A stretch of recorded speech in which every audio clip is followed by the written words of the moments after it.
I would like to welcome you all to an exclusive sit-down interview with suddenly one of my very good friends. Really, I met, when did I meet you? A couple of months ago. Couple of months ago. Shmuley, it was 2-3 months ago where I was introduced to you, and you literally just right out the gate let me hear it about the importance, we'll get to it in a moment, but the importance of getting life insurance. Now, I'm going to ask you your story, and this is really pertaining to everybody. And usually when there's an organization, or usually when there's somebody representing an organization, there's usually something to gain. But in this rare occasion, and the reason why I actually agreed to sit down and have a conversation with you and broadcast it to the populace is because I think it's so unique. We'll get into your story real quick and where you are as an organization. But really, long story short, after the first few conversations we had, it seemed as if our community, the Syrian Sephardic community, doesn't put a premium on getting life insurance, and I guess pun intended on the word premium over there. But he doesn't represent a life insurance company. The organization, I'll let you introduce yourself in a moment. But either way, I run a bunch of leagues in the community that a bunch of our young, married, not married guys play in. And you found it as a unique opportunity to penetrate into this marketplace because you are in many other marketplaces. Hey, when I read the Ora Vigdor every single Shabbat, I open it up and I see Bsefer Chayim. That's the name of the organization. So you really are all over in every which aspects, and you do all the self-fundraising. And again, you didn't even have an opportunity to say a word yet on this because that's just the way I am sometimes. But I'm so excited about this. And don't worry, you'll have your time. But you were ready, willing, and able to throw a sponsorship at the DFL, which is one of the football leagues that I run. And it's really one of the best leagues that I am affiliated with, and such a high leverage. And one of the things that you did, you said, put my logo on the hoodie and let the people inquire on their own. Now, before we start with you, I'm just going to present to you the DFL, high quality sweatshirt. You have the logo over here, and then you have the actual Bsefer Chayim organization on the sleeve. Everybody wears this. Nice. There's hundreds of them circulated. Beautiful. There's your size over there. Beautiful. I guess try that on for size a little later on. Maybe I'll get one for you and your family, your wife, because I have more in the car. But either way, without further ado, I would love to hear the origins of your story. And then if I have any questions to interject, I definitely will. Excellent. First of all, what a pleasure to be here. A true honor. True honor. The organization, in very short, was started right before Pesach. A very close friend of mine lost his brother-in-law, who was in his low 40s, and he has 3 children, and he found himself, unfortunately, the victim of a terrible car accident, and he passed away instantly, and his wife and children were left during Shiva with no money, and the family was saddled with a GoFundMe, a raise campaign through the community. And I witnessed and lived with that fundraiser. It was my neighbor, close friends, the entire community. This past Pesach, a few months ago. And I realized right there, we have to talk about life insurance. I've been talking about this for a long time. I'm one of those guys that are most of you, 99% of you that are going to watch this and say, I've been screaming about this a long time. And you may be saying that I've been screaming about a lot of topics a long time, but you haven't done anything about it. And I decided we're going to do something about it. And I started doing research. I started realizing that amongst young people, where life insurance is very, very inexpensive and easy to get, there's just a lack of education about it. So I decided that we are going to start an awareness. Baruch Hashem, since then, we have been on Meaningful People podcast. We've been on a Yiddish podcast. Like you said, we started making inroads in all the communities. I see on your status, which, by the way, if you're not, I'll post his number, subscribe, follow on WhatsApp.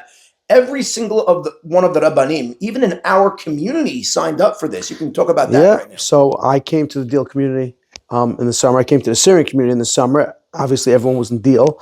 And I remember one morning, we came to the Deal synagogue. We met with Rabbi Ozeri, Rabbi Yedid.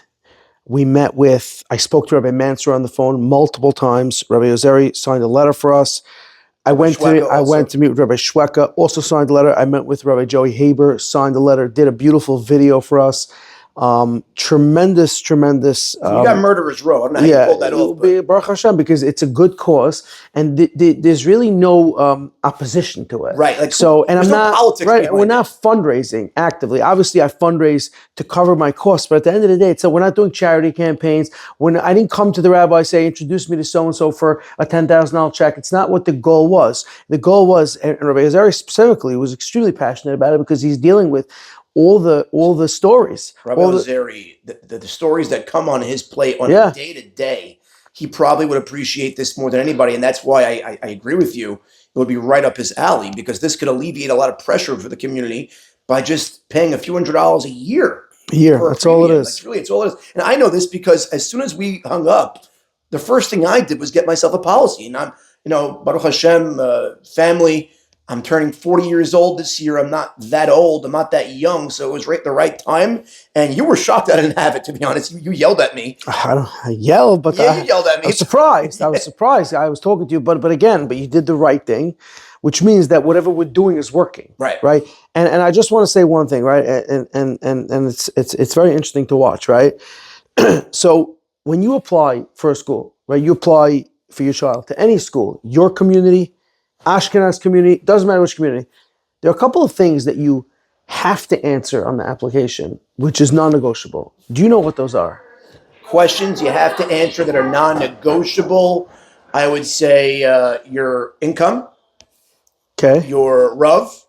Okay. Your shul that you pray in. Okay. What else about the child? His health. What else? Health. Talk about health. You have to give your full vaccinations. Okay. These things. Yeah. Now, do you know that you can't get arrested for not being vaccinated? Right. But as a private school, you have a right to say, right, we are not accepting your child if he's not vaccinated. I see where you're going with this. And camps, right? No law against it, right? And the death rate of measles is very low, right? But for some reason, same thing with Dar Yesharim, right? Nobody is going to get married today in the Frum community. In every sect, Hasidish, Litvish, Syrian, without Dar Yesharim, right? Every single Haredi school, every single one, mark my words, is subsidizing tuitions, whether it's 3, 4, 5, or 10 or 20 tuitions for orphans, for Yisaimim and Almanas, right? It's in the school's best interest to say, do you have life insurance? So what is your approach to actually go to a yeshiva and actually implement this? Because again, you're going to be fighting a system that's been going on for millennia. It's not like you're coming up with a great concept, and I agree with it, and I applaud it, and I'm here being a proponent of it. But what is your actual game plan? Do you have boots on the ground, or is just you trying to rally the troops, so to speak, on every single point of media, or you're finding guys like me to amplify the message? Like, what is your game plan? So I'm trying to get boots on the ground. Right now, it's just me. I met with a lot of schools. I've asked them to do this. Most have said no. Some have agreed to do an awareness to the parents, which I took that as a great first step, right? At least the school is pumping out the message. But now we're actually in a very unique position. Think about it. I'm sitting here on the eve of an election in New York City. Right. That showed you one thing, that when the community wants to put something they'll get behind something. So now you have every yeshiva in the Syrian community says, you can't register, you're not going to get admission cards without registering to vote. Now, one second, there's voter registration and then there's voter turnout. So I would love to see how it turns out, where they say, okay, did you turn out, right? Because you can ask anybody, I'm doing the research now, and then you have the shuls. You have certain shuls, synagogues that took a position, right? So what I'm saying is that when they want to do something, right? So when they want to do something, they can do it. So right now, right, I'm sitting back and I'm watching and I'm taking note of every single school that's doing it. Let's discern the difference. Well, I know the difference. The difference is that voting is free, right? But one second, Paul, let me explain something. If till now, right, they never took a position on voting, right? Welcome back. We were forced to evacuate where we were. We were actually because of Torah. 100%. And we don't mess around with Torah. There's a classroom that we're actually in the Deal Synagogue, as you can see, but they have a classroom in use starting, we thought 9:30, but really 9 o'clock. and we had to just make do. And I've been having to make do for the last 6 months. Certain rabbanim are very difficult to get through to. So you make do. no, we do. Baruch Listen, Hashem. do what you got to do. That's right. For And as you long know as it's a what? good This cause. is for the better. I think this is a gorgeous backdrop Yeah. right now. Maybe we should restart the whole video. I don't think so. And by the way, these chairs, I feel like a rabbi. Yeah. This is great. Yeah, this is top notch. Yeah, This is great. first class. I think I'm gonna move in here. I think we are. Yeah. Perfect. Let's do it. But where were we left off? We were saying I was saying how schools know how to mandate something when they put their mind to it, and you were about to interject with. hey, listen, I have a problem with that mindset because it's not apples to oranges. Because right now the community felt like, and they are, in a crisis. And the crisis is we have a socialist about to be elected, so we need the turnout. And you were saying, yeah, the registration's there, but is the turnout going to be there? But the reason why this, coalition of a push is coming together is simply because there's a crisis. And when you feel threatened and when you feel like your family and your businesses and your life is at risk, so to speak, or at least your comfort zone is at risk, what do? You make something happen. And that's why we're seeing this, throughout every single sect of not just the Syrian community, but it's just like everywhere. And I'm curious to hear what your response to that is. So my response is very simple. You're 100% right. Nothing what you said was wrong. We are in crisis, and the community is doing the right thing, and the community needs to continue doing this because God knows we cannot elect Zohar Mamdani. It's not even a question. However, the reason that we're always in crisis, right? For example, someone passes away, there's no life insurance, they need to raise $1 million. Now, that's crisis. And they do a good job at it, right? This guy's about to get elected, and now we're in crisis. So everyone's responding. They're not being proactive. Now, let me turn back the clock a second, right? Zohar Mamdani won the primary many months ago, right? The writing was on the wall. He already won the primary. You can say that Cuomo, as according to the polls, was going to run away with it a week before all of a sudden Mamdani rose in the polls. So you could say we were caught flat-footed on that part, let's say. But he won the primary, so we knew we had a clear choice. Mamdani, Cuomo, Sliwa was running. We didn't know how that was going to play out. But throughout the entire summer, the Syrian community specifically was making fundraisers for Eric Adams here in Deal. Now, Eric Adams at that point was polling the lowest, like at 7%. Now, Eric Adams was a friend to the Jews and is a friend to the Jews, and maybe was a good mayor, maybe not. We're not debating that right now. But the fact is, in this race, he had no chance at that point. He was embattled in a terrible legal matter, right? Everyone knew he was in Trump's back pocket, right? And at the end of the day, he was gone. So the strategy should have been to focus on Cuomo at that point. Here's the problem. Cuomo is a weak candidate. It's a fact. It's not me. He hasn't campaigned anywhere. He has not been seen on the streets of New York anywhere. He doesn't want to go to Bar Park because the Chassidim hate him for what he did during COVID. He doesn't want to go to any Orthodox community. We all know that he's not the great choice. He's the lesser of two evils. Correct. Now, during the summer, the best way to get voter registration done would have been to go to every camp in the Syrian community and in every community. You call up a camp, any camp, you say, listen, we want to do voter registration between the times of 8 and 9 o'clock at night for junior staff, 9 and 10 for senior staff, boom, boom, boom. Which camp would have said no, right? No one organized it. No one did anything, right? So now all of a sudden early voting starts on Shabbos. Just so you understand, early voting starts on Shabbos. I have not seen one video, right? And the Syrian community actually did a great job at this, but in my community, I have not seen one video. I've not seen one video of one major rabbi coming out and saying you need to go vote. I've seen letters, I've seen this. There has been no effort. So going back to what you're saying is, we're in crisis, right? We should have never been in this crisis if we would have an organized effort. And by the way, I'm happy we talked about this because I'm working on something now to bring the youth in. And I want to let you know that there are videos floating around. For voting, and getting involved in politics. Because I'll explain to you why. Because the reason why there's a 25% registration, which means 75% of young people, those are not my words, those are Chaim Daba's words, on a video that he did. He did 2 videos, I believe, that went out. He's saying 75% of youngsters between the ages of 18 and 30 in the Syrian community are not even registered to vote. What does that tell you? It tells you very simple. It tells you that the young people feel like, why me? Like, I'm not involved.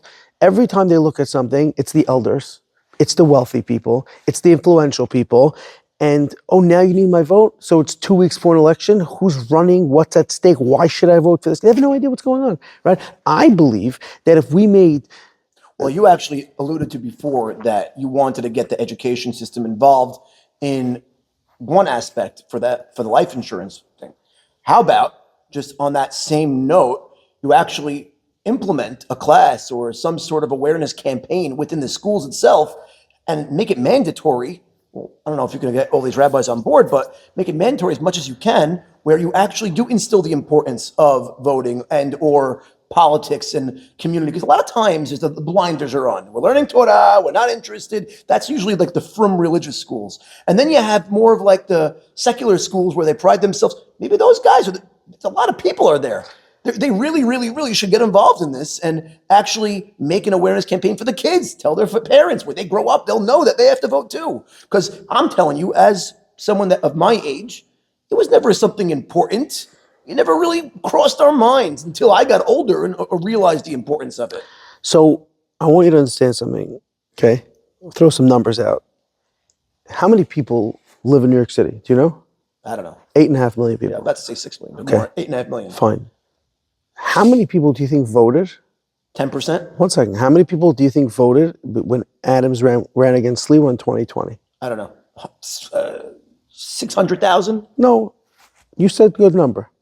A little over 10%. Oh, wow. 1,050,000. Oh, that was pretty good. Okay. 1,050,000 in a city of 8.5 million people, right? No, my guess was That pretty means good. that voter turnout is extremely low. Now, there are 940,000 Jews in New York City, which is almost which is over 10% of the population. Of those, by the way, how many are Orthodox? 1 second. Of those, 20% are Orthodox. Okay. So there is about 300,000 Orthodox Jews in New York City. Out of those, if they can get a 30% voter turnout, that's considered high. Here's the problem. When you're not Jewish, you're one person, you're not part of a community, you don't have infrastructure, you have nothing to lose. That's why voter turnout in general is so low. We as a community have billions of dollars of infrastructure in Brooklyn alone. The Syrian community owns billions of dollars in infrastructure. Think of the mosdot, the buildings, the shuls, the synagogues, the schools. And that's why they're reacting like this in crisis, because they're scared that everything is going to be threatened. Security, crime, education system, the whole thing is going to come crashing down, right? But if we have to protect those, we need an infrastructure. We say to the world, listen, we come out to vote in 90, 95, 100%. Why? Because our entire life and being depends on it. Now, if we back a candidate, right, and that candidate loses, so what? At the end of the day, they knew that you voted. You can go file a FOIA request, the Freedom of Information Act, and you can see who voted. You can't see who they voted for. If politicians see that we are a community that votes, they will come to our community at every election, local, state, federal. Right, they'll see we're worth our time. They'll see that they have to campaign in our community, and they have to take our concerns seriously, our crime and safety concerns, our education concerns.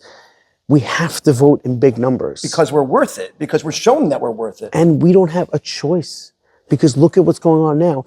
If this can happen in New York City with this election, just so everyone understands, in Queens, there was a district attorney's race a couple of years ago between Tiffany Caban, who's a socialist, and Melinda Katz, that's a district attorney. She won like by 50 votes. Wow. We were this close to electing a Queens DA. There's a big Jewish community in Queens. My point is, this is happening, not could happen, this is happening.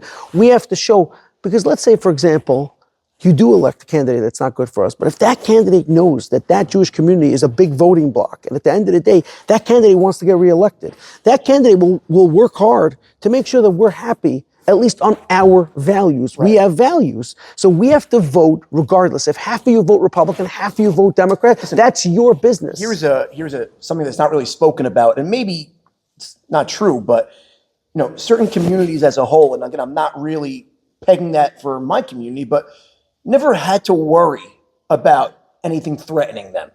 So maybe they're not equipped, or they're not really used to being in that position where right now being reactionary is the only way they know, because they never had to. They always, thank God, Baruch Hashem, a million times, the community is thriving and the community is growing, and Torah is growing, and the organizations are thriving. So they never had to really go on the offense this way. So right now we're on the defense. But, no, it's been 6 years already. But 6 years is nothing. We're talking about 6 years in the grand scheme of life. But think about it. In 2019, Governor Cuomo signed these rent laws that a lot of religious people, Jewish people. Yeah, it takes 5-6 years for people to start understanding. They lost their net worth by 50%. Then COVID came, they locked us down, they put us in red zones.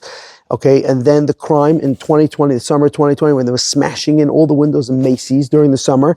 And then October 7th, right? It's been going on for years. All these, the anti-Semitism has only gotten worse. My point. You're 100% so right. My point is, this is really what I want to touch on, is that we are not doing a good job of getting the youth involved. And not, what I mean involved doesn't mean getting on a video and saying, you have to go vote. No, that's not what it means. It means there's a group getting together, 200 youth, there's a party or whatever. Let's make an event for politics. And I'm not just saying we're going to do it. We're going to do it. It's happening.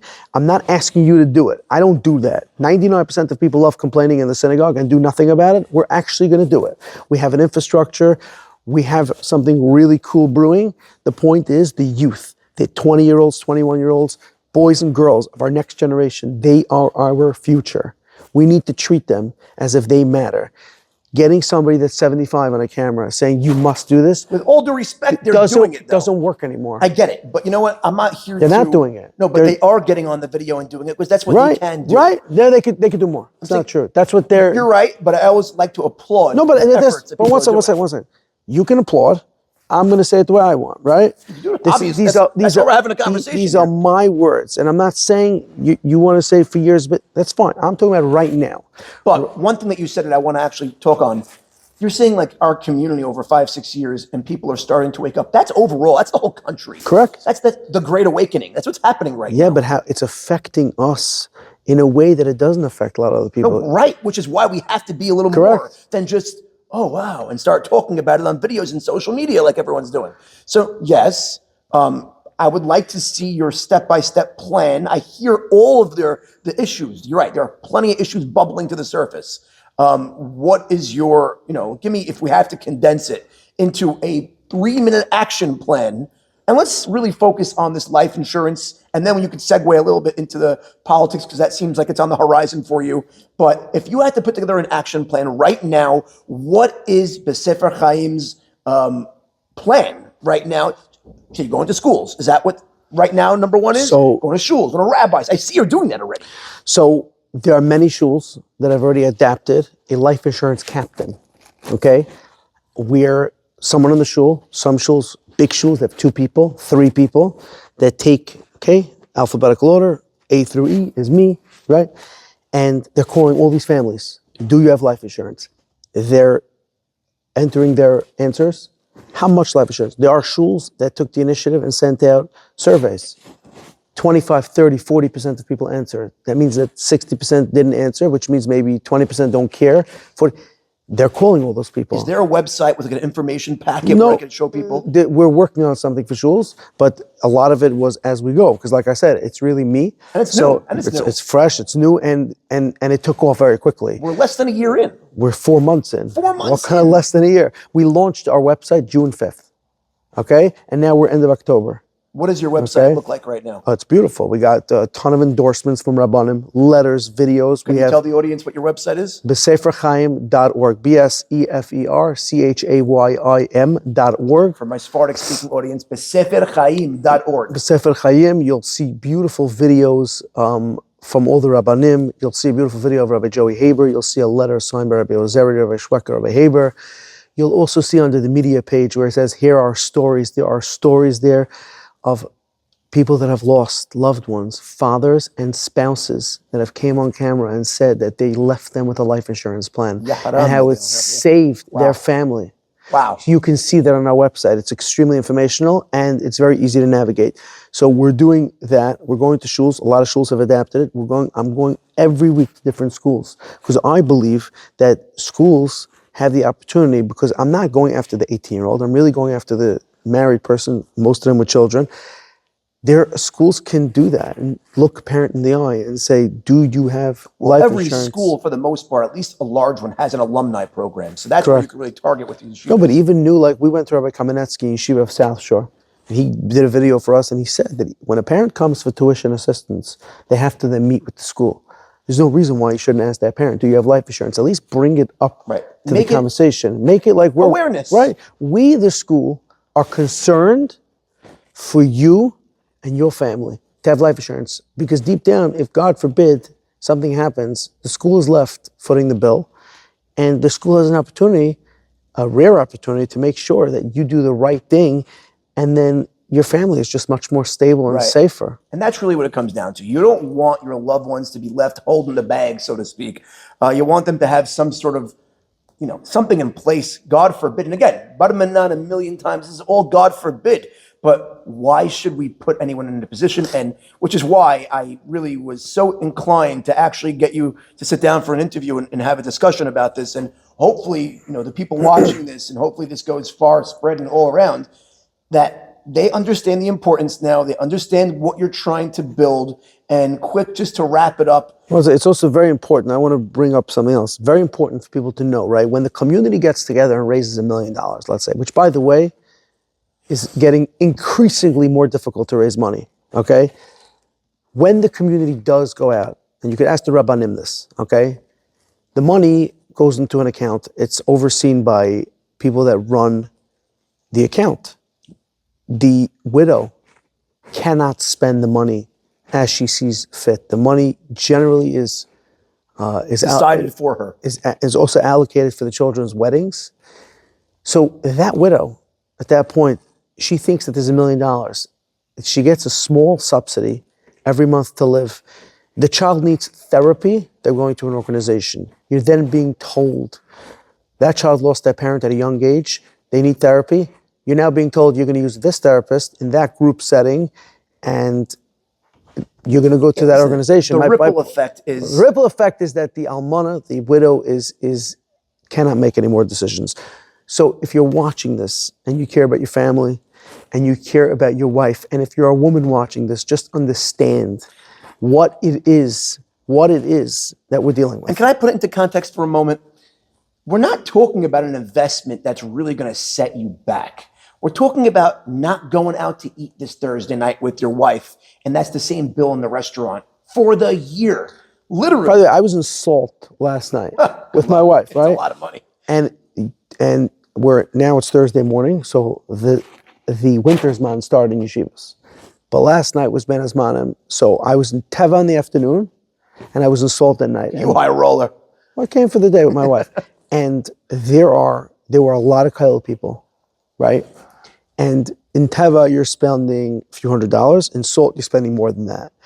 And I would not be surprised if a lot of those couples that I saw did not have life insurance. Take that one day off of going out on your, fun day dates with your wife or whatever. If that's what it takes, it's much more important. No, but I'm saying, do both. I'm just trying to put it into context. Yeah. The cost, what you're tipping your waiter is almost the cost. A monthly premium is cheaper than a Caesar salad today in a restaurant, which is insane to think about. So, really, it's not that big of an investment, if at all. Correct. And if you can't afford it, I'm pretty sure you could be able to afford it if you scrap some nickels together. And that's more important than you getting your Starbucks coffee for $6.99 for a latte. I'm sorry. So, and that's just 4 coffees, and you have your premium covered. Yeah. So that's what I'm trying to show, the insignificance of the price.